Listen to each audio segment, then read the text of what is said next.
ฮัลโหลตามนัดจากโพนเปามาซุมเตอร์สำนักงานใหญ่ของไมเดียตัวนี้มันจะเป็น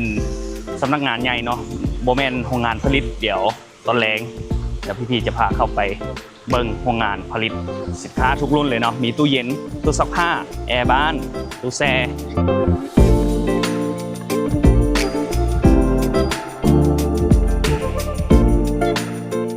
ฮอดแล้วเนาะสำนักงานใหญ่ของบริษัทไมเดีย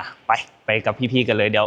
พี่ๆจะพาไปเบิ่งอยู่นี่เพิ่นจะมีโชว์รูมเนาะว่าทางโรงงานเพิ่นผลิตจังได๋มีเครื่องมือเครื่องจักรการผลิตจังได๋เนาะตัวนี้จะเป็น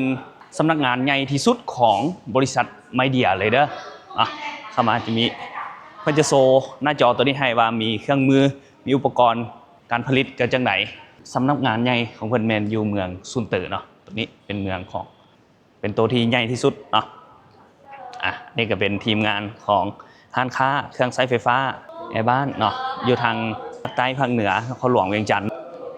ทั่วประเทศกันเลยไปเดี๋ยวเพิ่นบอกว่าขึ้นไปทางชั้น2กันเลย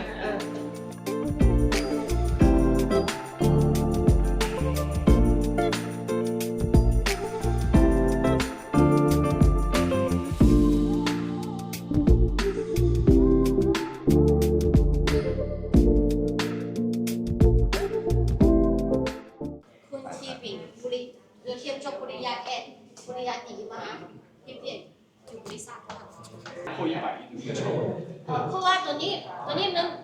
ตั้งแต่ปี2000เนาะแล้วเพราะว่ามีเดียเขาเจ้าได้มีกำไรขายเครือนะโคตร10ดื้อหยวนฉะนั้นเขาเจ้าเฮ็ดตัวนี้เพื่อมาสลง1992 made the about the PC. In 1992 cooperate with Japanese Toshiba. Before they now call it Toshiba. There's the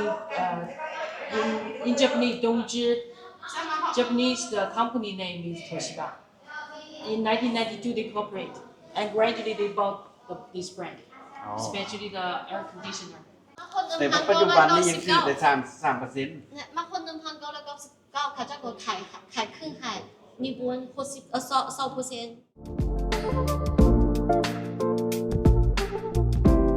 ซื้อแล้วก็บริษัทผลิตเครื่องจักรชื่อว่า小天鹅小天鹅เคยฟังบ่